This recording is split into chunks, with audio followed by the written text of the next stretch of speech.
नमस्कार, मैं हूं आपका दोस्त और होस्ट सौरभ मिश्र और आप देख रहे हैं सौरभ की स्टोरी दोस्तों।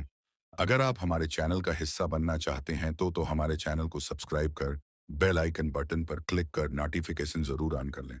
यहाँ हर दिन आपके लिए एक नई दिलचस्प स्टोरी लेकर आते हैं। चलिए शुरू करते हैं आज की स्टोरी दोस्तों। कानपुर शहर से 20 किलोमीटर दूर मुगल रोड पर एक गांव है बिनौर। यह गांव थाना सचंडी के अंतर्गत आता है। इस गांव में अधिकांश दलित वर्ग के लोग रहते हैं। राज बहादुर भी अपने माँ बाप के साथ इसी गांव में रहता था। राज बहादुर के पिता महावीर की दो बीवियां थीं। पहली पत्नी से कोई संतान नहीं हुई थी। दूसरी बीवी लौंगश्री से राज बहादुर का जन्म जन्म हुआ था। राज बहादुर जब जवान हुआ तो मां लौंगश्री ने उसका विवाह उर्मिला के साथ कर दिया। दोनों एक दूसरे को जीवन साथी के रूप में पाकर बेहद खुश थे। उर्मिला साधारण पढ़ी लिखी और खूबसूरत युवती थी। शादी के बाद के शुरुआती दिनों में तो राज बहादुर उसे अपनी आंखों से एक मिनट के लिए भी ओझल भी नहीं होने देता था। वह अपनी पत्नी के हुस्न और रूप दोनों का दीवाना था। मगर वक्त के साथ धीरे धीरे यह दीवानगी कम होती गई। गुजरते वक्त के साथ उर्मिला ने दो बच्चों खुशबू व सूरज को जन्म दिया। इसके साथ ही वह गृहस्थी में रमती चली गई। बच्चों में वह कुछ इस तरह खोई कि पति की ओर से उदास होती गई। राज बहादुर भी दो बच्चों का बाप बनने के बाद पत्नी में कम दिलचस्पी लेने लगा। उसको लगता कि उर्मिला में अब पहले जैसी कशिश नहीं रही। वह दिन भर खेतों पर काम करता। शाम को थका हारा घर आता तो थकान मिटाने के लिए अंगूर की बेटी को गले लगा लेता। फिर खाना खाकर सो जाता। उर्मिला शराब पीने को मना करती तो वह उससे उलझ जाता। पति की बेरुखी का नतीजा यह हुआ कि दोनों के बीच दूरियां बनती चली गईं। राज बहादुर के घर राम प्रकाश का आना जाना था। वह रिश्ते में राज बहादुर का चाचा लगता था। राम प्रकाश शादीशुदा था और पड़ोस में ही रहता था। राम प्रकाश की पत्नी शिव कुमारी कर्कशा व कुरूप थी। पति पत्नी में बहुत कम पटती थी। राम प्रकाश मजदूरी करता था, जबकि उसकी पत्नी शिव कुमारी ने घर में ही जनरल स्टोर की दुकान खोल रखी थी। राम प्रकाश अय्याश किस्म का था। वह जो पैसा कमाता था, सारा पैसा अय्याशी व शराब पीने में खर्च कर देता था। एक रोज शाम 5 बजे राम प्रकाश शराब की बोतल लेकर राज बहादुर के घर पहुंच गया। उसने अपने थैले से शराब की बोतल निकाली और बोला, आओ भतीजे, थकान मिटाते हैं। मैं भी दिन भर का थका हूं और तुम भी। शराब की बोतल देखकर राज बहादुर की बांछें खिल गईं। उसने आवाज दी, उर्मिला चाचा आए हैं। एक बोतल पानी और दो खाली गिलास लाना। रिश्ते में राम प्रकाश उर्मिला का अजिया ससुर लगता था। इसलिए जब वह पानी तथा गिलास लेकर आई, पर्दा किए हुई थी। कैलाश के टेबल पर पानी रखने के लिए उर्मिला झुकी तो खुले गले से नजर आ रहे उभारों पर राम प्रकाश की नजर चली गई। राम प्रकाश का मन लल्लक उठा। राम प्रकाश अय्याश था। रिश्ते नाते उसके लिए कोई मायने नहीं रखते थे। बहू ससुर का रिश्ता होने के बावजूद वह उर्मिला के जिस्म को पाने के लिए लालायित रहने लगा। उर्मिला को रिझाने के लिए उसने तरह तरह के हथकंडे अपनाने शुरू कर दिए। कभी वह उसके लिए खाने पीने की चीजें लाता तो कभी साज श्रृंगार का सामान। उर्मिला के दोनों बच्चों को भी वह कुछ ना कुछ लाकर देता रहता था। इस कारण बच्चे भी राम प्रकाश से हिल मिल गए थे। मर्द जिस नजर से औरत को देखता है, उससे वह उसके मन का भाव समझ जाती है। राम प्रकाश जिस तरह से ललचाई नजरों से उसके शबाब को निहारता था, उससे उर्मिला समझ गई कि अजिया ससुर की नीयत में खोट है। यह जानते हुए भी उर्मिला ने ना तो कभी तोहफा लेने से इनकार किया और ना ही राम प्रकाश को घर आने के लिए मना किया। राम प्रकाश अब उर्मिला से बतियाने भी लगा था। बातचीत में वह बहू के रूप की प्रशंसा तो करता ही, उसके व्यवहार की भी खूब तारीफ करता।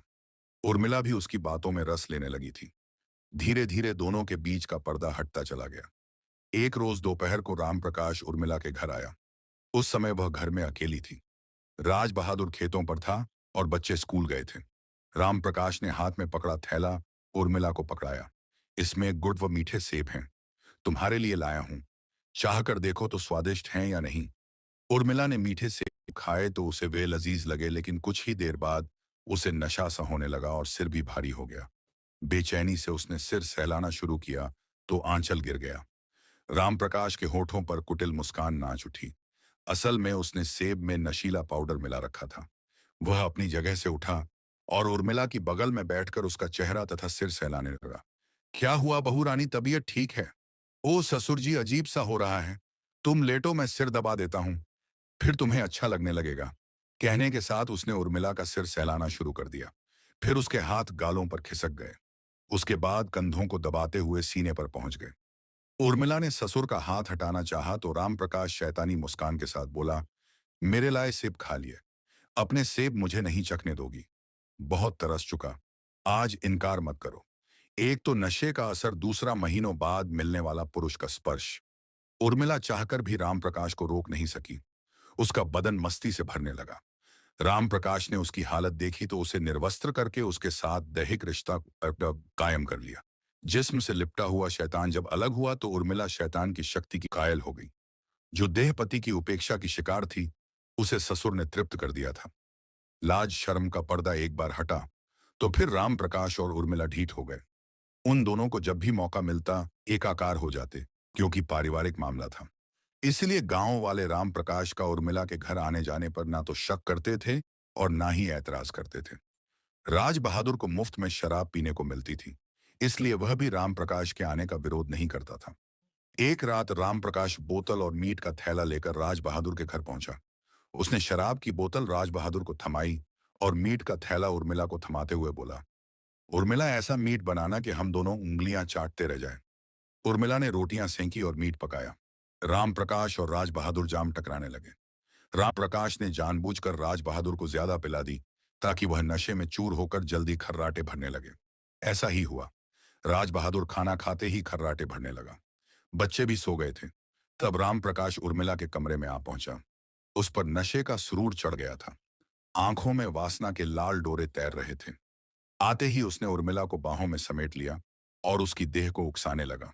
राम प्रकाश की दीवानी उर्मिला भी जब सहयोग करने लगी तो राम प्रकाश ने उसके वस्त्र शरीर से अलग किए और उर्मिला की देह में समाता चला गया। दोनों की पाप लीला शुरू हुई तो कामुक आवाजों से बगल के कमरे में सो रहे सूरज और खुशबू जाग गए। उन्होंने मां के कमरे में झांका और उसकी निर्लज्जता अपनी आंखों से देखी। सुबह खुशबू ने पिता को बता दिया, दादाजी बहुत गंदे हैं। वे रात को मां के साथ गंदा काम कर रहे थे। खुशबू की बात सुनकर राज बहादुर अवाक रह गया। अब उसकी समझ में आया कि चाचा क्यों उसे मुफ्त की शराब पिलाता है। उसने उर्मिला से जवाब मांगा, वो पति, तुम ही शराब की खातिर अपने चाचा को बुलाते हो और लंच लगाते हो। सच्चाई रहा ने तू नहीं दिया और उर्मिला न रखने लगा। लगभग एक सप्ताह बाद ही एक रोज उसने उर्मिला और राम प्रकाश को रंगे हाथ पकड़ लिया। राम प्रकाश जब उसके घर जने लगा तो राज बहादुर ने उससे कहा, चाचा, तुमने मेरी इज्जत पर हाथ डालकर पीठ में छुरा घोंपा है। आज के बाद अगर तुम मेरे घर में दिखाई दिए तो बहुत बुरा हो जाएगा। राम प्रकाश ने उसे एक बार घूर कर देखा, फिर तमतमा कर बोला, मुझसे क्या बात करता है? अपनी बीवी को संभाल। जब मैं उसका सारा खर्च बर्दाश्त करता हूं तभी तो वह मुझे अपना तन सौंपती है। उसी की बदौलत तुम भी मुफ्त में शराब पीते हो। पत्नी के बारे में ऐसे शब्द सुनकर राज बहादुर अपमानित हुआ। उसने उर्मिला को समझाया कि वह खुद को संभाले। उसकी बेहयाई के कारण वह किसी को मुंह दिखाने लायक नहीं रहा। लेकिन उर्मिला को तो अजिया ससुर की आदत पड़ गई थी। वह नहीं सुधरी। राज बहादुर ने अब दोनों बच्चों को समझा दिया कि वे उर्मिला तथा राम प्रकाश पर निगरानी रखें। लेकिन उन दोनों ने इसका भी तोड़ निकाल लिया। राम प्रकाश घर में आता तो वह 5 रुपए देकर बच्चों को बिस्कुट खाने दुकान पर भेज देता। इस बीच दोनों शारीरिक भूख शांत कर लेते। परंतु खुशबू समझदार थी। शाम को राज बहादुर आता और खुशबू से मां के बारे में पूछता तो वह बता देती थी, दादा आए थे। उन्होंने उसे पैसे देकर दुकान पर भेज दिया था। इस पर राज बहादुर उर्मिला की जमकर पिटाई करता। 20 जनवरी 2013 की दोपहर को राज बहादुर ने पुनः उर्मिला और राम प्रकाश को आपत्तिजनक स्थिति में पकड़ लिया। राज बहादुर ने उर्मिला की तो जमकर पिटाई की ही, चाचा को भी जूतों से पीटा। तिलमिलाए चाचा ने राज बहादुर को धमकी दी कि वह इस अपमान का ऐसा बदला लेगा कि उसके घर में कोई चिराग जलाने वाला भी नहीं बचेगा। 22 जनवरी की सुबह उर्मिला छत पर खड़ी होकर बाल सुखा रही थी। उसका मादक रूप देखते ही रामप्रकाश की वासना जाग उठी। दरवाजा खुला था, सो वह उर्मिला के घर में घुस गया और अंदर से दरवाजा बंद कर लिया। उर्मिला छत से आंगन में आई तो रामप्रकाश ने उसे बाहों में भर लिया और उसे दीवानों की तरह चूमने लगा। तभी खुशबू और सूरज जाग गए। बच्चों को फुसलाने के लिए रामप्रकाश ने उन्हें 22 रुपये दिए और बिस्कुट खाने दुकान पर भेज दिया। उर्मिला डरी हुई थी कि बच्चे बाप को बता देंगे और वह उसकी पिटाई कर देगा। रामप्रकाश ने कहा, रानी चिंता मत करो, अब ना कोई तुम्हारी शिकायत करेगा, ना राज बहादुर तुम्हें पीटेगा। मैंने पक्का उपाय सोच लिया है। तब उर्मिला नहीं जानती थी कि वासना के जिस सांप को वह अपनी देह पर लिपटवा रही है वह उसी के मासूम बच्चों को डसने वाला है। बहू के संग वासना का खेल खेलने के बाद राम प्रकाश मुंह पर गमछा बांधकर घर से निकला तो उसे सामने से सूरज और खुशबू आ गई। दोनों के हाथ में बिस्कुट के पैकेट थे। शैतान ने अपने इरादे पर अमल करने की ठान ली। वह दोनों बच्चों को चीज दिलाने के बहाने खेतों पर ले गया। वहां धोखे से उसने दोनों मासूम बच्चों को हरनाम सिंह के खेत में बने कुएं में धकेल दिया। इधर जब सूरज और खुशबू बिस्कुट लेकर घर नहीं लौटे तो उर्मिला को चिंता हुई। उसने सभी गली मोहल्ले में दोनों की खोज की, लेकिन वे नहीं मिले। शाम 5 बजे राज बहादुर घर आया और उर्मिला ने उसे बताया कि सूरज और खुशबू घर से खेलने के लिए निकले थे, लेकिन वापस नहीं आए। उर्मिला की बात सुनकर राज बहादुर का माथा ठनका। वह उनकी खोज में जुट गया, लेकिन उन दोनों का कुछ भी पता नहीं चला। सुबह राम प्रकाश भी राज बहादुर के घर जा पहुंचा।